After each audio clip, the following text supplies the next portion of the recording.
आज हम एक्सप्लेन करने वाले हैं जुजुत्सु काइसेन मोडुलो की मांगा का चैप्टर 1 और ये सीक्वल होने वाला है जुजुत्सु काइसेन का। एंड ये एक ऑफिशियल मांगा है जो गेगे सेंसेई ने हमको दिया। इसकी स्टोरी जब सुकुना मर जाता है उसके लगभग 80-85 साल बाद शुरू होती है, जब सुकुना हार जाता है और अपने लौंडे लपाड़े अपने सोर्सरर वाले काम में बिजी हो जाते हैं। उसके बाद हमें एक चैप्टर में पता चलता है यूटा और माकी ने शादी कर ली है और उनके 2 बच्चे भी हैं। तो हम शुरू करते हैं अपना चैप्टर की शुरुआत होती है स्पेस में। एक स्पेसशिप अर्थ की तरफ आ रहा होता है और हमें बताया जाता है कि ये स्पेसशिप अर्थ के अपर एटमॉस्फेयर में आ चुकी है और ये स्पेसशिप नेवाडा के ऊपर है। नेवाडा एक यूएस की स्टेट है। और इसके बाद हमें नरेटर के थ्रू पता चलता है जो इस स्पेसशिप के अंदर एलियंस हैं वो खुद को निबूरा बुलाते हैं और इस स्पेसशिप के अंदर इनके जैसे 50,000 से भी ज़्यादा एलियंस भरे हुए हैं और ये लोग प्रोटेक्शन मांग रहे होते हैं। ये किस चीज़ से प्रोटेक्शन मांग रहे होते हैं ये तो नहीं बताया जाता है, लेकिन हम इस स्पेसशिप में 3 लोगों को देखते हैं। एक तो ये बंदा जो मुझे इन सब का बॉस की तरह लग रहा है, जो कि थोड़ा थोड़ा जिगन जैसा लग रहा है, और इसके सामने 2 लोग और खड़े हैं और ये बंदा बोलता है जापान। तो क्या अमेरिका इस प्लेनेट की सबसे पावरफुल कंट्री नहीं है? और फिर ये कैरेक्टर बोलता है और इसका नाम है मारू। ये बोलता है कि आपने सही कहा, लेकिन अमेरिका कहता है कि इस दुनिया में जो भी अननेचुरल चीजें होती हैं लाइक कर्स एनर्जी वगैरह, उन सबको जापान संभालेगा। और फिर मारू को अचानक से कुछ सेंस होता है और मारू बोलता है कि मुझे लगता है कि जापान में कोई एक ऐसी रेस है जो कि पावर पजेस करती है हमारे जैसी। और हाँ, यहाँ सोर्सरर्स की बात हो रही है। तो इनका लीडर बोलता है क्या ये क्या बक रहे हो मादरचोद? क्या सच में? चलो फिर मिलते हैं इन लोगों से। और ये जो तीसरा बंदा है ये इन लोगों को बताता है कि ये लोग इन लोगों को सोर्सरर्स बोलते हैं। और फिर हम कवर पे देखते हैं और कवर पे यूटा और माकी के ग्रैंड चाइल्ड्स को दिखाया जाता है जो कि काफी बड़े हो गए हैं। जो लोंडा है एक कटाना कैरी करता है और लड़की के नखून बहुत बड़े हैं। एलियंस का सीन अभी कुछ इतना ही था। फिर आते हैं हम यूटा और माकी के ग्रैंड चाइल्ड्स पर। और यूटा इस टाइम अपनी ग्रैंड चाइल्ड्स के साथ खेल रहा होता है और उस लड़की को अपनी रिंग भी दिखा रहा होता है। और हमें यही पता लगता है ये जो लड़की है इसका नाम है यूका। और हम देखते हैं फिर यूटा अपनी रिंग इस लड़की को दे देता है और ये लड़की बोलती है कि सच में मैं रख लूं? और यूटा बोलता है तुम ऐसा क्यों बोल रही हो, क्या तुमको ये नहीं चाहिए? तो यूका यहाँ बोलने ही वाली होती है, लेकिन उसके पहले ही यूटा बोलता है तू बहुत ज्यादा शैतानी करती रहती है और इसीलिए मुझे तेरी चिंता होती है। जब तक तू एक अच्छी सोर्सरस नहीं बन जाती तब तक ये रिंग तेरी रक्षा करेगी। और उसके बाद हम यूटा और उसकी ग्रैंड चाइल्ड के कुछ मोमेंट देखते हैं जहाँ पे ये दोनों खेल रहे होते हैं। और उसके बाद हम देखते हैं यूटा का फ्यूनरल। Yes, RIP Utah. जो यूका है वो 10 साल की हो चुकी है और फ्यूनरल में आए हुए लोगों से हमें और ज्यादा चीजें पता लगती है। उनमें से एक बंदा बोलता है कुछ टाइम पहले ही ग्रैंडमा माकी भी गुजर गई थी और किसी ने भी नहीं सोचा होगा कि ग्रैंडमा माकी पहले गुजर जाएंगी। तो यहाँ जो लोग होते हैं वो यूटा और माकी को ग्रैंडपा और ग्रैंडमा बोल रहे होते हैं। यहाँ मुझे लगता है ये लोग माकी और यूटा के स्टूडेंट हो सकते हैं। खैर, यूका यहाँ बोल रही होती है grandpa I became strong just like you. और इसके बाद सीन शिफ्ट होता है और हम यूको को देखते हैं और साथ में हम एक लेडी को भी देखते हैं जो कि प्रोबेबली गोजो क्लैन से हो सकती है, क्योंकि अभी ये लेडी यूका से वो रिंग ले लेती है जो कि यूटा ने उसे दी थी और ये बोलती है ये रिंग अब से तेरा भाई रखेगा। और यहाँ यूका बोलती है कि ये रिंग मुझे मेरे ग्रैंडपा ने दी थी तो मैं आपको ये क्यों दूं? तो ये लेडी रिप्लाई करती है ये रिंग एक कर्स ऑब्जेक्ट है जो कि रजिस्टर्ड है गोजो फैमिली के फॉरबिडन वॉल्ट में, तो तुम्हारी इस पे कोई ओनरशिप नहीं है और वैसे भी ये रिंग तुम्हारे भाई सुरुगी के लिए है। और इसके बाद ये अपने बड़े भाई के पास जाती है। वो बोलती है कि ग्रैंडपा ने मेरे को दी थी ये कि ये मेरी है और ये रहा अपना 10 साल का सुरुगी। और ये थोड़ा सास के जैसा नहीं लग रहा तुम लोगों को? और सुरुगी बोलता है कि ये मैं डिसाइड नहीं करने वाला कि ये रिंग तू रखेगी या मैं रखूंगा, ये वो लोग डिसाइड करेंगे। लेकिन ये यूका नहीं मानती है और अपने भाई पर हाथ उठा देती है। फिर क्या होना था, इसका भाई कूट देता है इसको। और इसके बाद हम एक सीन देखते हैं कि यूका ट्रेन हो रही है और वो अपने मन में सोच रही होती है कि मैं एक दिन इतनी स्ट्रॉन्ग बनूंगी कि सब लोग मुझे एक्नॉलेज करेंगे कि ये रिंग मेरे ही लिए बनी है। और सीन शिफ्ट होता है और हम एक अडल्ट और एक बच्चे को देखते हैं जो कि दोनों अननोन है अभी तो। और ये बच्चा एक गेम खेल रहा होता है जिसमें ये लोगों को मार रहा होता है। तो ये अडल्ट इससे पूछता है तुम ऐसे लोगों को मार रहे हो इस गेम के अंदर, क्या ये बच्चों के लिए ठीक भी है? बच्चा बोलता है अबे लौड़े अपना काम कर।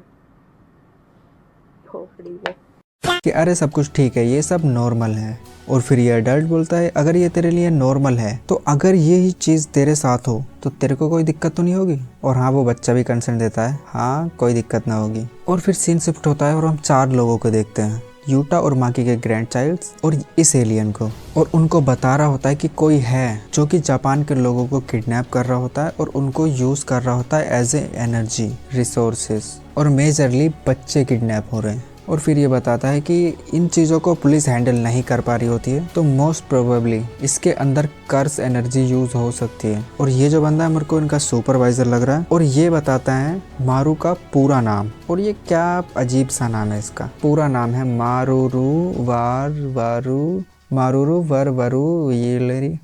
मैं इसको मारू ही बोलूँगा क्योंकि ये भी बोलता है कि मुझे तुम मारू बुलाओ। फिर यूका मारू को देखती है और बोलती है वाओ, एक फॉरेनर सोर्सरर। मारू बोलता है ओ ऐसी बात है। यूका बोलती है curse energy is unique to Japanese people. और आगे यूका बोलती है since curse energy emotional energy से आती है, that's why jujutsu sorcerers inevitably only appears in Japan and exceptions like you. और यहाँ पे किसी को भी नहीं पता कि मारू एक एलियन है, और जो इसका ये सुपरवाइजर है वो भी इसको एक एज ए फॉरेनर सोर्सरर्स की तरह शो कर रहा है। खैर आगे मारू बोलता है कि हम अगर फिर से अपने मुद्दे पर आए तो जो अबडक्शन हो रहा है जापानीज पीपल्स के साथ, जो इनका सुपरवाइजर है वो बताता है हाँ, Japanese peoples are highly valued and traded at high prices. और फिर सुरुगी बोलता है ये जो फॉरेनर सोर्सरर है इसको इन चीज़ों के बारे में भी नहीं पता। तो यूका बोलती है कि ये बस एक इन्वेस्टिगेशन ही तो है यार, हम कोई कर्स यूज़र के अगेंस्ट थोड़ी ना है। और फिर मारू बोलता है एक सेकेंड, कर्स यूज़र ये क्या होता है? और सुरुगी बोलता है कि ना, ये बंदा अब हमारे साथ नहीं चलेगा, इसको इतना कुछ भी नहीं पता, तो ये बस हमारे एल लगाएगा और कुछ नहीं करेगा, इसलिए ये तो नहीं चलेगा हमारे साथ। और इसके बाद ये दोनों भाई बहन थोड़ा सा लड़ने झगड़ने लग जाते हैं। और इस मारू को कुछ पता होता नहीं है, तो ये बार बार इनसे छोटी छोटी बातों के लिए पूछ रहा होता है। और यूका इससे इरिटेट हो जाती है, अगर तूने अपनी बकवास बंद नहीं की तो हम तुझे को यहीं पे छोड़ के चले जाएंगे। तो ये सुपरवाइजर इसको क्लियर करता है कि मारू बस इनको देखने आया है कि जापानीज सोर्सरर्स कैसे वर्क करते हैं। और सुरुगी बोलता है कहाँ से आया है वैसे ये? और सुपरवाइजर बोलता है कि ये यहाँ एक सीक्रेट एजेंसी से आया है, इसलिए हम आपको नहीं बता सकते। मतलब यहाँ घुमा फिरा के बोलता है कि ये चेकिंग वगैरह करने के लिए आया है। और फिर हम मारू के थॉट्स को देखते हैं, वो बोल रहा होता है कि मैं तुम लोगों को बस देखना चाहता हूँ तुम लोग वर्क कैसे करते हो। बेसिकली ये अपने आप को बहुत सीधा साधा बंदा दिखा रहा होता है, जैसे कि इसको कुछ भी नहीं पता, पर अंदर ही अंदर वो देखना चाह रहा है इन लोगों की पावर, कि तुम लोग मुझ पे रिलाई बिल्कुल भी मत करना, मुझे ऑर्डर मिले हैं कि मैं तुम्हारे काम के बीच में बिल्कुल भी ना आऊँ। और ये सुनते ही ये दोनों भाई बहन भाग जाते हैं इसको छोड़ के। और ये एलियन फिर उदास होके बैठ जाता है। और फिर मारू वापस आती है और इसको बोलती है कि तू उदास मत हो, हम तुझे छोड़ के नहीं जा रहे हैं। और फिर ये इसको अर्थ का खाना खिलाती है जो कि इसे बहुत पसंद आ रहा होता है। और खाना पीना होने के बाद और फिर यूका इसको बताती है मेरे ग्रैंडपा ने मुझे एक रिंग दी थी जो कि बिलोंग्स करती है गोजो फैमिली, और इसीलिए वो एक पावरफुल सोर्सरर के पास होनी चाहिए, जो कि पहले मेरे पेरेंट्स के पास थी वो, पर अब वो मेरे भाई को दे दी वो रिंग। और ये सुन के मारू पूछता है कि तेरा भाई सच में इतना पावरफुल सोर्सरर क्या? तो यूका बोलती है इतना भी नहीं, उसामी सेंसे ने बोला था कि तुम दोनों लगभग इक्वल पावर लेवल पे हो। और ये सुन के मारू को लगता है कि इसका जो बड़ा भाई है वो बस हार्ड वर्क करता है, खास कुछ नहीं है उसके पास। फिर मारू बोलता है तेरा भाई हार्ड वर्किंग है, क्या ये अच्छी बात नहीं है? फिर मारू बोलती है कि अरे मेरा वो मतलब नहीं था कि वो करता है ट्रेनिंग, लेकिन शो ऑफ करने के लिए कि हाँ मैं ट्रेनिंग करके बहुत स्ट्रांग हो गया हूँ और लसन। फिर मारू बोलता है कि हम जो इन्वेस्टिगेशन कर रहे हैं उसको तू अकेले कर दे सो, अगर तू कर देगी तो तेरा नाम होएगा, फिर कि सबको फिर तुझ पे विश्वास हो जाएगा और सब तुझे और लोगों को लगेगा कि तेरे अंदर भी एक बहुत ज़्यादा पोटेंशियल है। फिर यूका बोलती है ना ना ना, हमारे यहाँ पे अकेले नहीं जाते कहीं भी, सब साथ में मिलके लड़ते हैं। और एंड में आके यूका थोड़ा सा ब्लश करके बोलती है कि हाँ ऐसा मैंने नहीं बोला कि हम नहीं कर सकते, लेकिन तू इन्वॉल्व थोड़ी होगा इसके अंदर। एंड मारू बोलता है कि हाँ जब तक मैं कर्स एनर्जी यूज नहीं करता तब तक सब ठीक है। और फिर ये अपनी इन्वेस्टिगेशन शुरू करते हैं, लेकिन इनको कुछ घंटा पता नहीं चलता। और मारू बहुत जल्दी थक जाता है और बोलता है अरे यार कुछ मिल क्यों नहीं रहा। और फिर यूका बोलती है कि ऑफ कोर्स तुझे कुछ समझ आने भी नहीं वाला और तू सड़क के बीच में मत ले। और फिर यूका अपना दिमाग चलाती है और सब कुछ पता लगा लेती है अपने दिमाग से। मैं आपको याद दिला दूं कि ये लोग जापान में जो लोग गायब हो रहे हैं वो क्यों हो रहे हैं, इस चीज का पता लगाने के लिए आए हैं। और यूका बताती है कि इसमें कोई कर्ज एनर्जी इन्वॉल्व हो सकती है क्योंकि पुलिस इसको हैंडल नहीं कर पा रही होती है। फिर यूका समझ जाती है कि यहाँ पर कोई बैरियर टेक्निक है और उसके एक्टिवेशन होने की कंडीशन है कि ये बैरियर ट्रैप कर लेगा किसी को भी जो उस प्री डिटरमाइंड पाथ पे जाएगा, और ये परफेक्ट है बच्चों को अट्रैक्ट करने के लिए। और इस बात से मारू को बहुत ज्यादा गुस्सा आ जाता है कि बच्चे चुरा रहे हैं लोग। थोड़ी सी तारीफ भी करता है यूका की कि तूने अकेले ही सब कुछ फिगर आउट कर लिया है। और फिर उसका भाई भी आ जाता है और फिर मारू बोलता है कि मेरा भी एक ब्रदर है, हम लोगों की इतनी ज्यादा बात तो नहीं होती लेकिन मैं जब भी बात करने की कोशिश करता हूँ कभी भी वो वर्क नहीं कर रहा है। यूका बोलती है कि तुम्हारा फिर लड़ने का रीजन क्या था। फिर मारू बोलता है नथिंग, कुछ पर्टिकुलर तो नहीं है, पर वो मुझसे इरिटेट होता है क्योंकि मैं बहुत ज़्यादा होपलेस हूँ। और फिर इसके बाद मारू बहुत ज़्यादा रोना धोना शुरू करता है और बहुत ज़्यादा बकचोदी करता है। और फिर यूका बोलती है कि चुप हो जा, तेरा और तेरे भाई का रिलेशन अच्छा नहीं जा रहा है तो इसका मतलब ये नहीं है कि किसी का भी अच्छा नहीं होगा, ये मत सोच। और वैसे भी एक बार मुझे मेरी रिंग मिल जाए उसके बाद मुझे कोई परवाह नहीं है अपने भाई की, जो कि वो बस ऐसे ही बोल रही होती है क्योंकि वी ऑल नो कितना प्यार करती है वो अपने भाई से। और फिर इसका भाई सुरुगी आता है और हम देखते हैं कि ये उस बैरियर के पास खड़े होते हैं जहाँ से बच्चे चोरी हो रहे होते हैं, और ये लोग उस एरिया को ब्लॉक कर देते हैं ऐसे साइन बोर्ड लगा के। और इनके बोर्ड लगाती एक बच्चा भागते हुए आता है और सीधा घुस जाता है उसके अंदर। और फिर वो बच्चा अचानक से पीछे देखता है और हम देखते हैं उस बच्चे के पीछे बहुत बड़े बड़े हाथ उसको पकड़ते हैं और गायब, बच्चा भी गायब और हाथ भी गायब। और सुरुगी ये देख के बोलता है कि भाई जो भी ये बंदा है वो पक्का एक हाई लेवल कर्स एनर्जी यूजर है, क्योंकि अपनी टेक्निक के अंदर टेलीपोर्टेशन यूज करना नोट ए हलवा ब्रो। और सुरुगी बोलता है कि मैं जा रहा हूँ बच्चों को पीछा करने और तुम लोग जाके रिपोर्ट करो। यूका भी उसके साथ आने को बोलती है लेकिन मारू उसको रोक लेता है और वो यहाँ से चला जाता है और यहाँ पे बस उसकी कटाना रह जाती है। मारू बोलता है एक सेकंड, सुरुगी चला गया और उसकी कटाना यहाँ रह गई। और यूका ये देखते ही सब कुछ समझ जाती है कि जिस बंदे ने भी इस बैरियर को बनाया उसने बहुत ज़्यादा दिमाग लगाया, क्योंकि एक सर्टेन लेवल की कर्स्ड एनर्जी को ही अंदर नहीं आने दे रहा है, बस उन्हीं को आने दे रहा है जितनी बच्चे परचेस करते हैं। और इस कटाना में भी थोड़ी बहुत कर्ज एनर्जी होगी, इसलिए ये कटाना रह गई है और सुरुगी चला गया है। तो मारू बोलता है एक सेकंड, तेरा भाई एंटर कर गया, इसका मतलब उसके अंदर कर्ज एनर्जी नहीं है। और यहाँ यूका रिवील करती है नहीं, मेरा भाई एक स्पेशल कंडीशन है, he is a sorcerer without curse energy, और वो इसलिए कर्स टूल यूज करता है इसकी तरह। और यहाँ मारू बहुत गुस्सा हो जाता है और वो बोलता है कि मैं किसी भी बच्चे को नहीं बचा पाया, वहाँ पर कितने बच्चे होंगे जो पेन में होंगे। खैर अभी हम सुरुगी पे आते हैं। मैंने बताया था ना वो अडल्ट और बच्चा गेम खेल रहे थे, वही अडल्ट है, वही है जो ये सब सेटअप कर रहा था। और सुरुगी उस बंदे के सामने बैठा होता है और उसके हाथ बंधे होते हैं। सुरुगी तो इस बंदे को पागल ही बोल देता है। तो ये अडल्ट बोलता है कि पागल तू है, तू बिना सोचे समझे यहाँ पे आ गया, तुझे क्या लगा था कि मैंने कुछ सेटअप नहीं कर रखा होगा। वो बताता है कि कोई भी जब टेलीपोर्ट होता है यहाँ पे तो उसके हाथ पैर अपने आप बंध जाते हैं। और अडल्ट बोलता है कि चल कि कोई बात नहीं, मैं इन चीज़ों को वैसे भी रोकने वाला हूँ, तू एक सोर्सरर है तो तेरे को पता ही होगा कि एलियंस आ चुके हैं। और सुरुगी को ये सब मजाक लग रहा होता है तो वो बोलता है कि वाओ, क्या उनके पास भी हमारी तरह पावर्स होंगी। और अडल्ट बोलता है हाँ बिल्कुल। नाउ इसके बाद हम देखते हैं गोजो, यूटा और यूजी को बस फ्लैशबैक में। फिर ये बंदा बताता है the cursed terrorism 60 years ago, death roaming which even become a trigger for the treaty signing. उस टाइम पे हमारे पास रिमार्केबल सोर्सरर्स थे including Gojo Satoru and Yuji Itadori. पर क्या वो अब भी है जापान के अंदर? देखो वी ऑल नो गोजो मर चुका है और यूजी जिंदा हो भी सकता है और नहीं भी, अगर जिंदा होगा भी तो बुढ़ा ही हो गया होगा। और फिर ये अडल्ट और फिर ये बंदा आगे बताता है जब से लोगों को पता लगा है सोर्सरर्स को वीकेंड करने का तरीका और साथ में कर्स एनर्जी के बारे में लोगों को पता लगा है, बस तब से जापान के लोगों की बलि चढ़ना शुरू। और मैं तेरे साथ भी ऐसा करने वाला हूँ, तू मेरा आखिरी प्रॉफिट होगा। और फिर हम इस कैरेक्टर के पीछे देखते हैं सीड पैक कंटेनर में बच्चों को रखा होता है, शायद वो जिंदा है पर किस्तों पर। और फिर ये बंदा बोलता है कि बच्चे पहले से तैयार है और तू एक सोर्सरर है, भले ही तेरे अंदर बहुत कम कर्स एनर्जी हो पर तू मेरे लिए खास है। इसके बाद सुरुगी थोड़ी सी बेइज्जती कर देता है इसकी।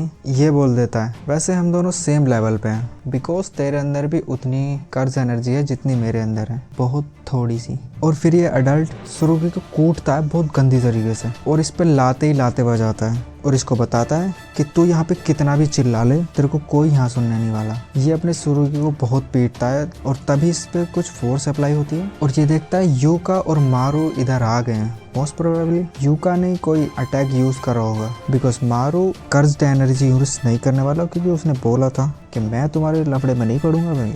लेकिन ये यहाँ पे पहुँचे कैसे हैं? ये पहुँचे हैं मारू की एक टेक्निक यूज़ करके। मारू बताता है तुम दोनों भाई बहन हो तो मैं तुझे यूज़ कर सकता हूँ तेरे भाई को ढूंढने के लिए, जो कि एक कर्स टेक्निक से मिलता जुलता है, लेकिन ये कर्स टेक्निक नहीं है। और जैसे ही भाई बहन मिलते हैं वो दोनों लड़ना शुरू हो जाते हैं और फिर सुरुगी इसको ओवर पावर कर देता है, रुला दिया बेचारी को फिर से। और फिर हम देखते हैं यूका की कर्स एनर्जी। इसके जो नखून हैं वो और ज़्यादा बड़े हो जाते हैं और नुकीले भी, और उनके अंदर से कर्स एनर्जी निकलने लगती है और ये हमला कर देती है उस अडल्ट पे। और वो जो अडल्ट है वो भी अपनी कर्स एनर्जी यूज़ करता है और उसकी कर्स एनर्जी क्या है? टेलीपोर्टेशन। बेसिकली उसने यहाँ पे बहुत सारे पेपर्स बिछा रखे हैं जहाँ पे वो टेलीपोर्ट कर सकता है, जैसे मिनाटो अपने मार्क्स लगा के रखता है ना टेलीपोर्ट होने के लिए, कुछ वैसा ही। और ये अडल्ट अपनी टेलीपोर्टेशन की पावर को यूज़ करते हुए यूका को काफ़ी अच्छी टक्कर दे रहा होता है और सुरुगी अपनी कटाना मांगता है मारू से। और इस कटाना का नाम हमें बताया जाता है, उसका नाम है फायर नाइट आर्ट। इसको तुम एक फायर टाइप कटाना मान लो जो स्पार्क जनरेट करती है। और हाँ, सुरुगी मोस्ट प्रोबेबली अपना अटैक रिलीज नहीं करता क्योंकि अगले पैनल के अंदर विलन बिल्कुल हार चुका होता है और मोस्ट प्रोबेबली यूका ने उसे हराया है। बिकॉज सुरुगी बोलता है तू काफ़ी स्ट्रॉन्ग हो चुकी है, I will work even harder so I can return the ring to you sooner. इसका मतलब क्या हुआ? यही कि सुरुगी को ज़्यादा ज़रूरत है इस रिंग की, बिकॉज उसको प्रोटेक्शन रिक्वायर्ड है। यूका अकेले संभाल लेगी बट सुरुगी कर्सेस को अकेले नहीं संभाल पाएगा मोस्ट प्रोबेबली। फिर वो अपना 7 साल पहले का फ्लैशबैक देखते हैं जहाँ वो अपनी ग्रैंड माँ के साथ है और कटाना चलानी सीख रहा होता है। नाउ इसी पॉइंट पे सुरुगी ग्रैंड पा यूटा की कन्वर्सेशन सुन लेता है जब यूटा ने अपनी रिंग यूका को दी थी। तो इसके बाद सुरुगी अपनी दादी को बोलता है कि मेरे को भी एक रिंग चाहिए। तो उसकी ग्रैंडमा बताती है कि ये रिंग एक प्रोटेक्टिव चार्म है फॉर यूका, तू स्ट्रॉन्ग है, तेरे को रिक्वायरमेंट नहीं है उसकी। लेकिन उसके बाद क्या होता है, वो गोजो क्लैन वाली लेडी इस रिंग को वापस ले लेती है और सुरुगी को दे देती है। और सुरुगी बोलता है मुझे क्यों दे रही हो ये ring, because you are the one who truly needs it. और सुरुगी बोलता है मुझे नहीं चाहिए ये। और वो लेडी बोलती है कि ये तेरा डिसीजन नहीं है, ये डिसीजन है गोजो फैमिली का, तो ये तुझे मानना ही पड़ेगा। नाउ जब ये इसको रिंग मिली तो ये समझ गया कि ये अपनी बहन से कमज़ोर है, इसलिए इसको ये रिंग मिली है। और फिर ये डिसाइड कर लेता है कि मैं इतना स्ट्रॉन्ग बन जाऊंगा कि मुझे प्रोटेक्टिव रिंग नहीं चाहिए होगी। Until then wait for me Yuka. और फिर फ्लैशबैक ख़त्म होता है और हम देखते हैं वो बैरियर वाला लौंडा वो उठ जाता है और हम देखते हैं फर्श पे कुछ ब्लैक लिक्विड टाइप चीज़ फैल चुकी होती है। बेसिकली इस लिक्विड से बच्चों को टेलीपोर्ट करने ही वाला होता है, लेकिन कर नहीं पाता है क्योंकि यहीं पे मारू अपनी थर्ड आई ओपन कर देता है एंड लिटरली वन शॉट कर देता है इस जो भी था ये बच्चा चोर। और तभी यूका और सुरुगी दोनों ही नहीं समझ पाते कि यहाँ क्या हो रहा है। और फिर नरेटर बोलता है ये वो पॉइंट था जहाँ पर यूका और सुरुगी एलियन से मिले थे। और फिर ये दोनों बोलते हैं 1 मिनट, कहीं तो एलियन तो नहीं। और ये चैप्टर यहीं पे एंड हो जाता है और अगला चैप्टर भी जल्दी इस चैनल पर आ जाएगा, तो इसलिए इस चैनल को सब्सक्राइब करके रख लेना। मिलते हैं नेक्स्ट वीडियो में, बाय बाय।